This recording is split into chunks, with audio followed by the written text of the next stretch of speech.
Welcome to memoQ Talks, where we talk to industry leaders about their experiences, lessons learned, and what works best across all areas of localization. Now here's your host.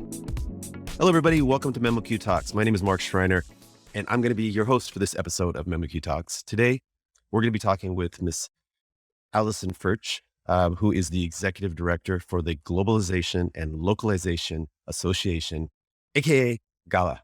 Allison, how are you today? I'm great. Thanks for having me. My pleasure. My pleasure. We're going to be talking in a bit here about organizational culture. What is it? Why it's important, etc. But first off, I got to ask, what'd you think of our cyclone, the rain dump that we had? The bomb cyclone that we Right. had here in the Seattle area? It was pretty wild and woolly. Should have been over Halloween because that would have been Exactly. appropriate weather, but blustery and super windy and rainy. Yeah, fall is here. Yeah. So it's funny. I grew up in this area, and we used to have rainstorms or windstorms, but now we have bomb cyclones. So Yeah. we've got next gen with our weather. Yeah. Hey, I gotta ask. This is a pretty serious question, but when I was doing, I looked at your LinkedIn profile and I looked at the Globalization and Localization Association. Was there any discussion? Do we go with a Z or an S?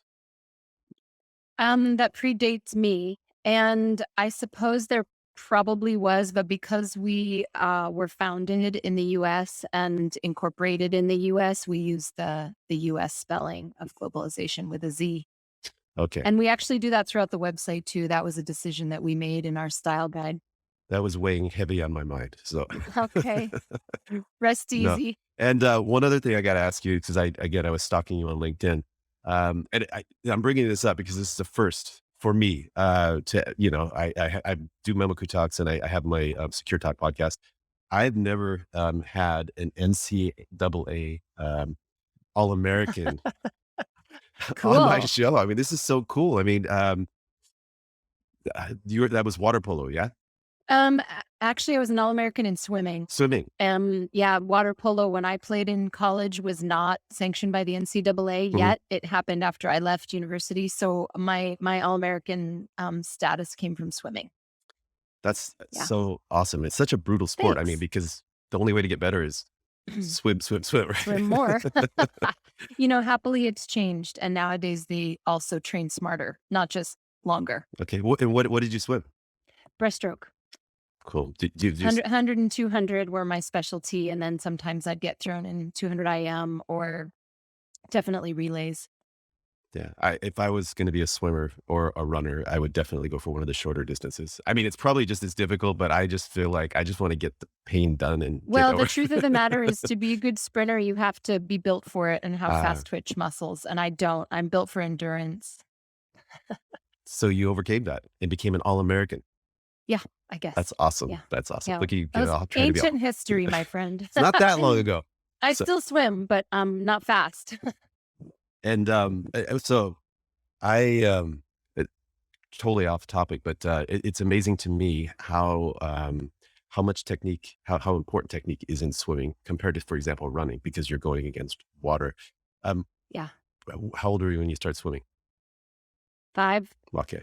So, I started doing swim team when I was 5. I probably started swimming when I was like a toddler.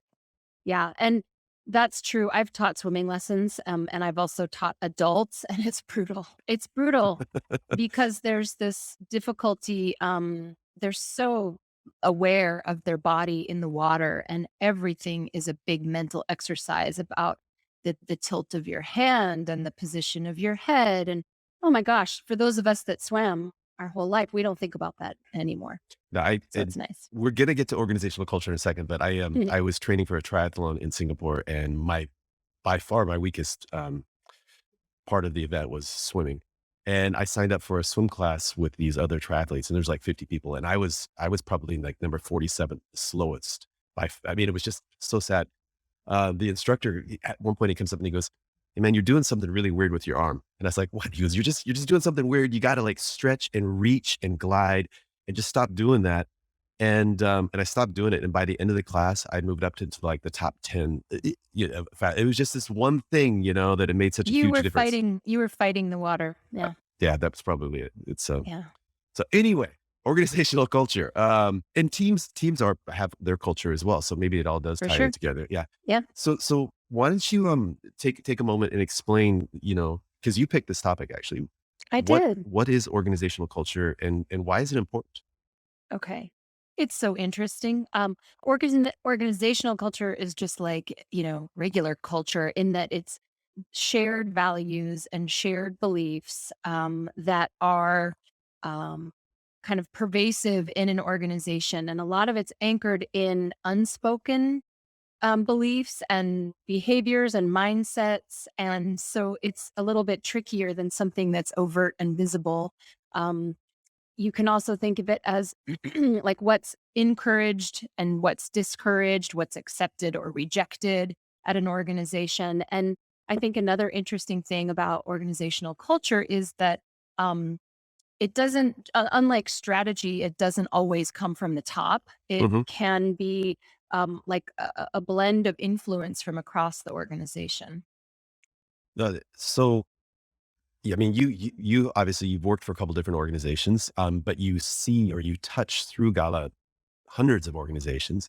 Can you give some examples of different types of corporate cultures or organizational cultures that you've seen or observed? Yeah, I mean, you can find loads of frameworks and like divisions. What do we call them? On the internet and books. I didn't look, but there's no doubt like tens of thousands of books on Amazon on organizational culture. But the one that I like, and that's pretty simple, is by the wonks at Harvard Business Review because they did this huge meta analysis of cultural studies, not just corporate culture, but also other culture. And, it can range from something like caring, learning, safety, order, authoritarian.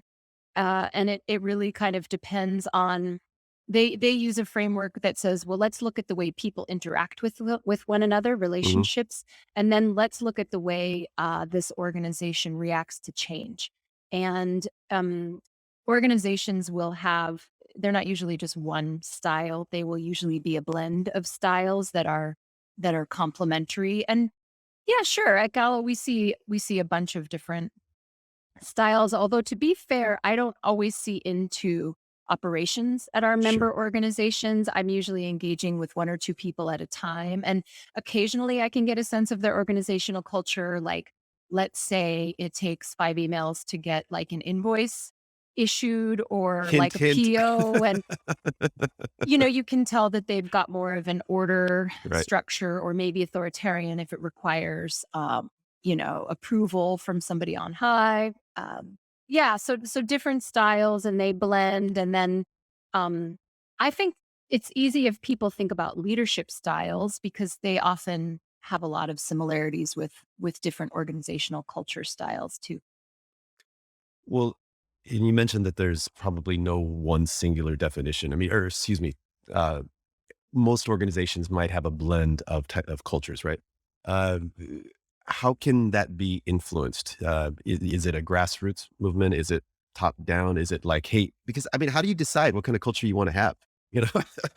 Yeah, well, I think it depends. I mean, initially, founders of an organization set that tone. They decide, what are the core values of the company?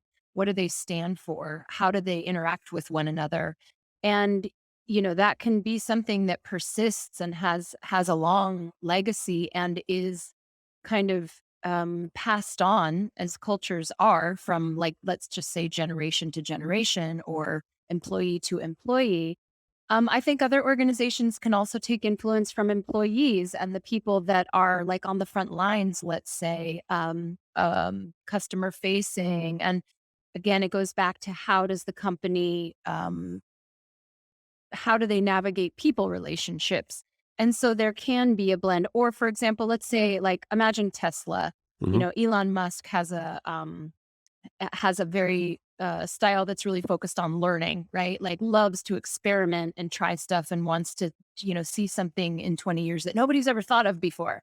Um, I don't imagine that he's hiring like no disrespect to IBM, but like the former IBM nerds with their ties and their pocket protectors and like rule followers, right? Right. Um, so back to the beginning, I think those get perpetuated based on who you hire, Hmm. what kind of leaders you hire, and then also how well you communicate your culture and your core values to new employees, let's say during your onboarding process. Um, you can make it really clear that you're this and not that. And companies change, right? I'm sure we Sure. could think of some, but like imagine, and this is a big one in our industry, mergers and acquisitions.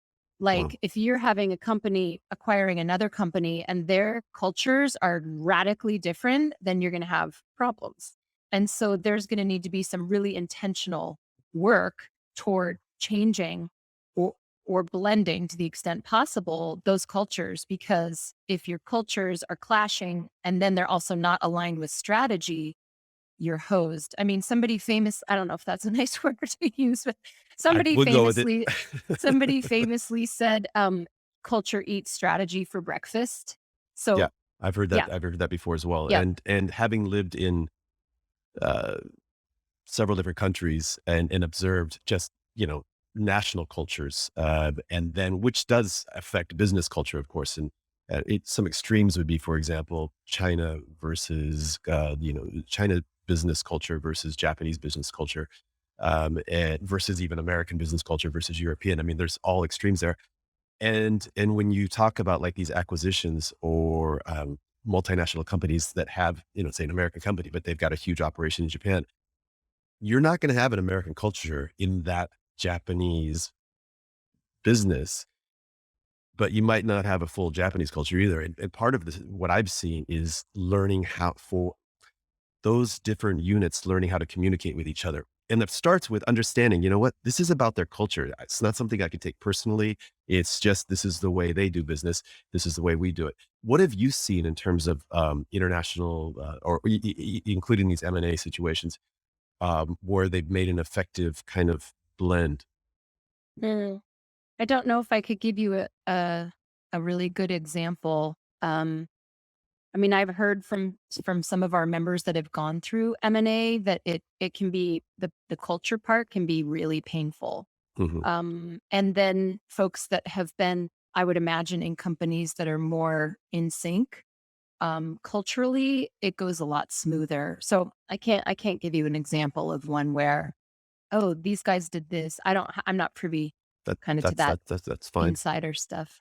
I worked for CLS Communication for almost 4 years, and I was in Asia for them, but they would bring me back to Zurich or Basel 3 or 4 times a year, and it was interesting because the Americans' way of doing things is a little bit different. I'm understating that than the Swiss way. Swiss tend to be more conservative, slow moving, build consensus, etc. And then they perceive Americans as being these, Wild West cowboys. They just, hey, Yeah. let's do this. And I had a great relationship with the people, but it would be funny because as long as I stayed in Asia, but when I come back to Zurich after about 3 or 4 days, they're like, "Yeah, okay, Mark, it was good seeing you. Yeah. The But airport's that back. way."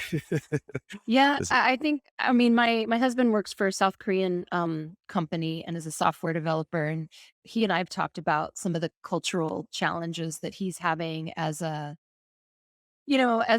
older, let's just say, older American software developer trying to fit into their way of developing, and it covers everything. Again, back to, how do the personal interactions work, and then how do people react to change or respond to change, are the two kind of axes, I guess you could say, that I think about. And it's true. I mean, people say that stereotypes exist for a reason, right? And that's true sometimes.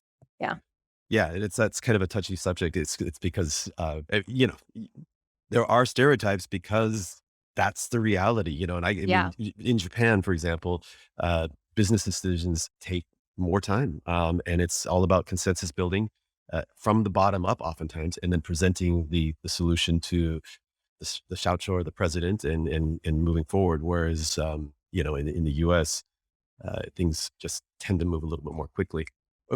Funny thing is, one of the most interesting interactions I ever saw, have witnessed, was between a Dutch executive and a Japanese executive. And Dutch people are, in my opinion, stereotype. You're going to tend to be rather, what's the word? Up, Stubborn?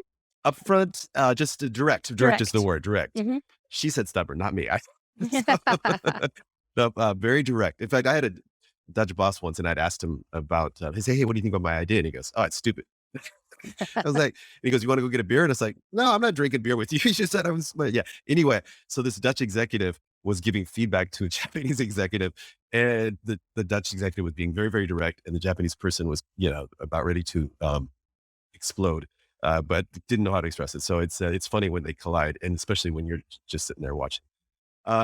What can you tell us about Gala's organizational culture? um, I would characterize Gala as focused on, like if we're going to use the 8 styles that I was telling you that HBR defines, I would say Gala is focused on caring and learning. Those would be our two. We emphasize relationships and trust and collaboration, and then we have a strong focus on building community. Also, I mean that's Mhm. part of our strategy is building a professional community. And then I would say internally, we encourage exploration and experimentation. We're nimble and small, and if we have a failure, we can usually regroup and try again, pivot and try different directions. So we're quite focused on incremental innovation, let's say, just trying to build a better mousetrap all the time. That would be Gala's culture. That's been my experience with Gala. I mean, I've had a couple conversations with you where we collaborated on some projects, and you've always been very open, and so that's it's very nice as a member. Um, what what do you do? So, for example, I mean, right now there's a lot of talk about inclusiveness. Okay, but if you are interviewing somebody and you think that they might not be a cultural fit, Mhm, how do you work that out? They might be very, very competent in their role, mhm. or with their skill set, but culturally they might be a little bit different. Um, how does that factor into the equation? Do you It's a bit of a double-edged excuse me, it's a bit of a double-edged sword because on the one hand, you don't want someone who's gonna cause friction all the time and prevent progress, but at the same time, if you're hiring for cultural fit over other qualities, then you end up with groupthink, right? and groupthink is bad for innovation. Mhm. And so I think, and like we were talking about earlier, if you're wanting to kind of alter the course a little bit or change your structure, or sorry, your organizational culture, then hiring somebody who's not an exact cultural fit can be strategic. So somebody, let's say who's more authoritarian might need to be brought on if you're like anticipating a hostile takeover or something, something very strong leader. So I think that you have to just approach it delicately and decide where the trade-offs are for you. Is this person going to bring a diverse perspective that's going to help you with problem identification and with problem solving and with innovating new solutions because they have a different perspective to the rest of the team? Or are they going to cause so much friction as to be worth it? And they're going to just be a headache for you the whole time. Makes sense. Do you ever have a conversation with your team about, what are your thoughts on our culture? Do we want to make any changes, any tweaks? Do you have those conversations? Yeah, we do every couple of years, actually. Maybe we should do it more frequently, but it happens hand in hand with sort of examining Gala's core values and Gala's beliefs. Like I'll give you a couple of examples. Like a couple of years ago, in reaction to all of the technology change that's happening and a lot of the fear circulating around it, we decided that we wanted to be future oriented but human focused. So, human oriented means that we care a lot about the people and we care about their jobs and we care about the fact that they're going to have to upskill or reskill in light of new technologies.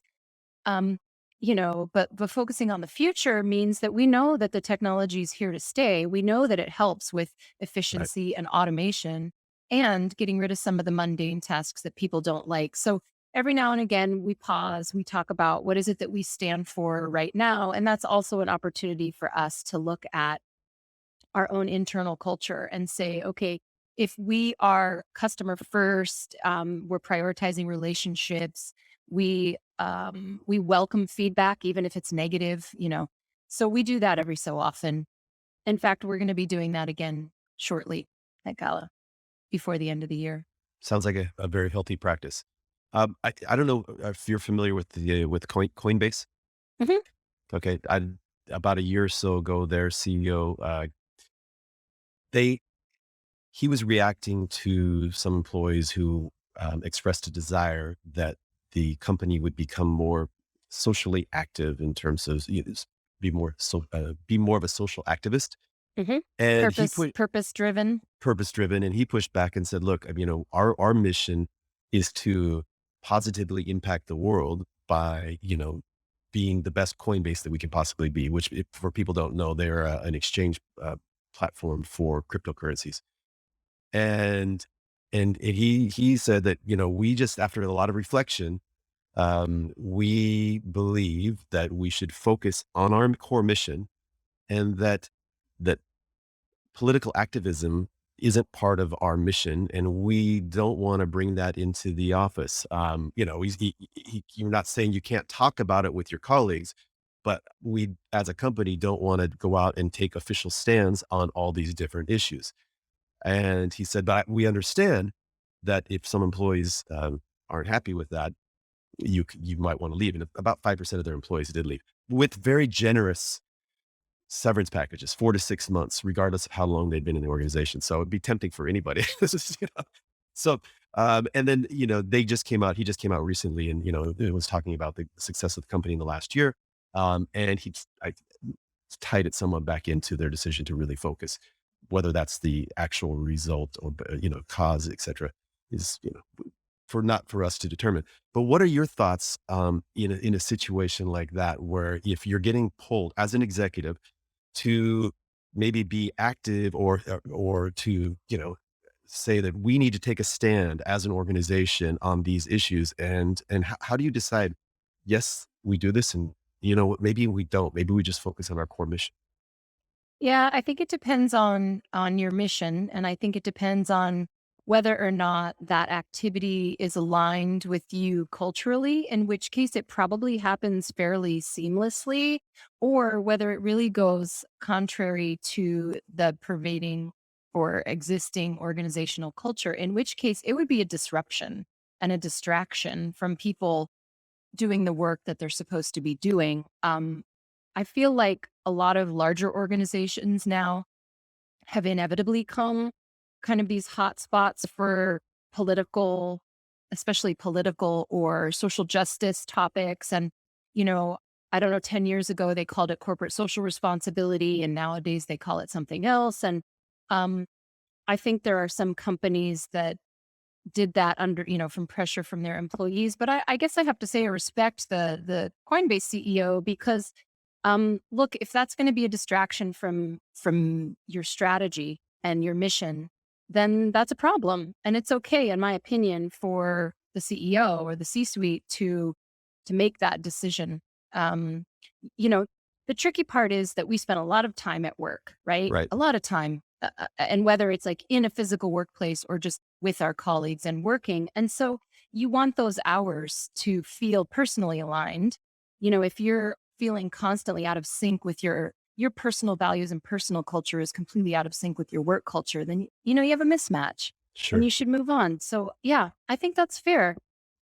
Okay. Well, so that brings up the question: what if you join a new organization, and things are different from your last organization, and you're not opposed to the new culture, but you're just not used to it. So how can you adapt? Uh, Good question. I think somebody always has to be authentic. They have to be authentically You have to be authentically you and bring that to work. That's first and foremost. If you can't be your authentic self at work, then you have a problem. So Mhm. first I'll say that. But if it's just a matter of learning the ropes, I think That's tricky, right? Because culture is often unspoken and it's in some subtle things like mindset or what's accepted or rejected. I think you have to be really proactive about learning the culture, be an anthropologist at your workplace, especially during, the first few months. Figure out, okay, well, what's encouraged and what's discouraged here. Like if I disagree, how's disagreement treated here? If I Mhm, disagree, is that something that I say in our team meeting, or do I wait and I talk about that in my one-on-one?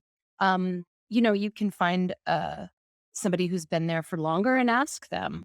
Um, you can just be mindful and try to read the room. I think that's not an easy skill; it has to be deliberate and worked on. But um, I think you owe it to yourself and also to your employer to try to figure that stuff out, and to the best of your ability, um, fit in isn't the right word because, like I said, fitting in, culture fit leads to groupthink, which is mhm. not a good thing.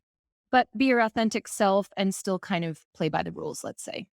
Yeah, no, it's really good advice. I just recently joined memoQ, and you have these conflicting pressures. Your first 90 days, you got to make an impression, and which for me, having spent most of my career on the biz dev side, sales, North American mindset, I got to go out there and get things done. memoQ's a Budapest-based company. Europe, most of our people are in Europe. Uh, things are, I joined in the summertime when everybody in the company's on vacation. No, I'm exaggerating a bit, but right?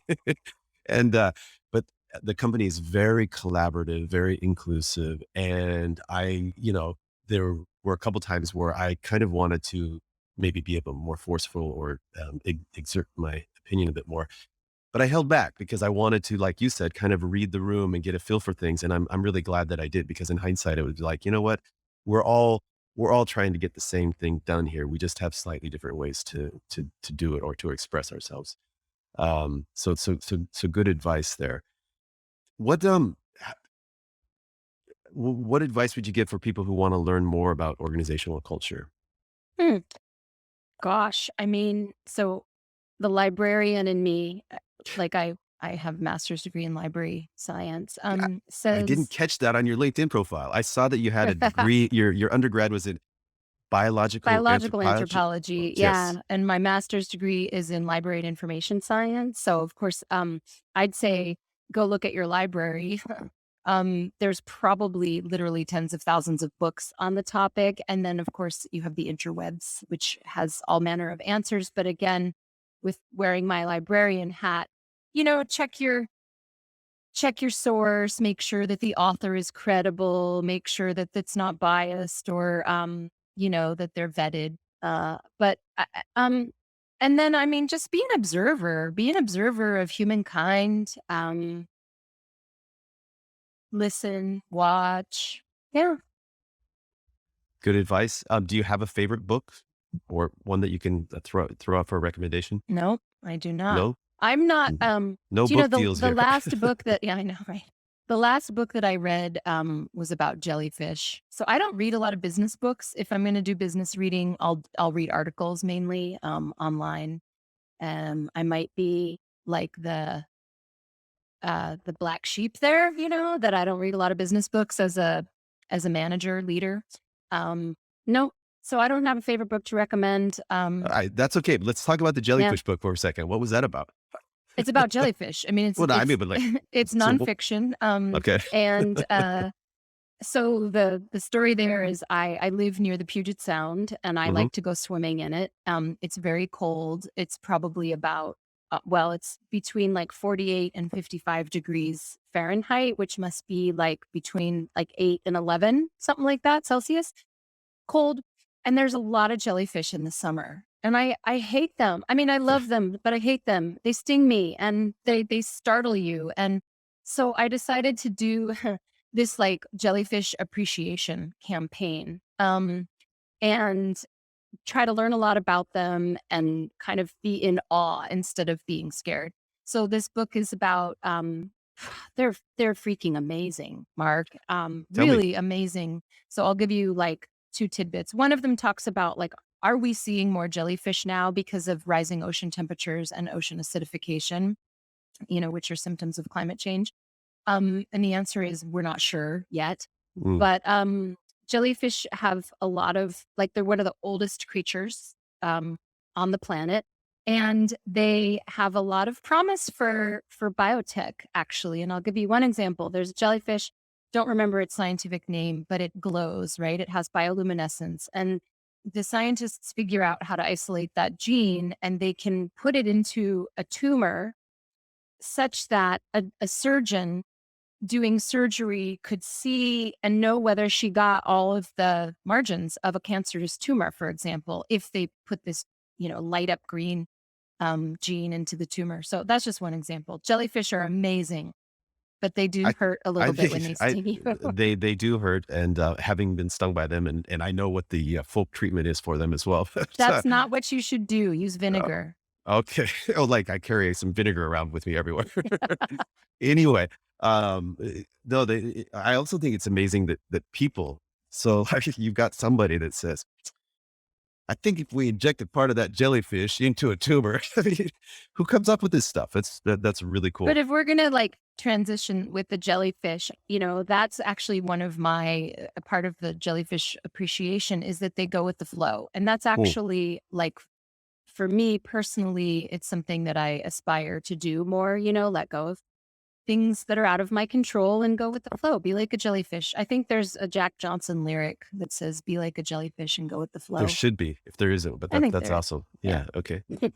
Well, thank you so much for that. I got to ask you, kind of as we wrap this up, what's going on with Gala? What can we expect over the next 6 months, a year? Are we going to actually be able to meet in person someday? Well, I mean, if you have a crystal ball, you tell me. We're planning on it. We're planning on it. So I guess the biggest news, two things, like right now we're doing board elections, which is very important, obviously, for the governance and the future of the association. And then the next big thing that we're focusing on is Gala 2022 San Diego. And yes, we are planning on meeting in person in San Diego late April. Um, as always, we hope to bring really good content, but more than ever, we want this to be a real celebration of the community, the professional community. And it happens to be Gala's 20th birthday next year. 20th Yay. anniversary is in April. So we're going to do a bunch of different celebrations throughout the year, and especially at the conference in San Diego. And by the way, call for proposals is open right now. I don't know when you're going to air the podcast, but if people are listening and they want to submit a proposal, go to the website. That's awesome. And by the way, if you haven't been to San Diego, you got to go. I It's lived one of there my for favorite cities. 15 years and it's amazing. It's really beautiful. And in April, it should be magnificent. Yeah. And, I assume the conference is going to be in the city, or is it, where is it at? Yeah, it's right near the gas lamp quarter, Okay. actually. It's on the water. It's at the Manchester Grand Hyatt is what it's called. It's a big high-rise hotel right there above Seaport Village. That's great. And you have the city, you have all the beaches, and then you can go north along the coast. It's just, if you haven't been there, you got to go. Yeah, It's awesome. it's really cool. And what better reason to go than to get together with all your professional friends and colleagues and reconnect. And celebrate your 20th, And Gala's gala 20th. events have their own culture, and as anybody who's ever been can tell you, and it's very open, very welcoming, very inclusive. People share information and knowledge, and it's got a really cool culture and vibe. I agree. And I'm looking forward to that. Any other things going on next year, or is that as far out as you want to plan, or um, crystal ball again? One other thing, just while we're on the topic of culture, is we before the pandemic, we were doing Gala Executive Forum. And Mhm. that would be a place where we would talk about things like culture or cultural change. And I hope that we'll get to resume that in the second half of the year. I mean, obviously, like I said, nobody has a crystal ball, but we're all hoping for the best. So that could be something else that will reconvene, I guess you could say. Fingers crossed. Yeah. Allison, hey, it's been great talking with you. We really enjoyed your insights on organizational culture. And I'm super excited for San Diego, Gala in San Diego next April. That'll be awesome. Cool. Likewise. Yeah. Thank you. Okay. Take care. Cheers. Thanks, Mark. Thank you for joining memoQ Talks, where we talked with industry leaders about their experiences and lessons learned to gain new insights about what works best across all areas of localization. Join us next time on memoQ Talks.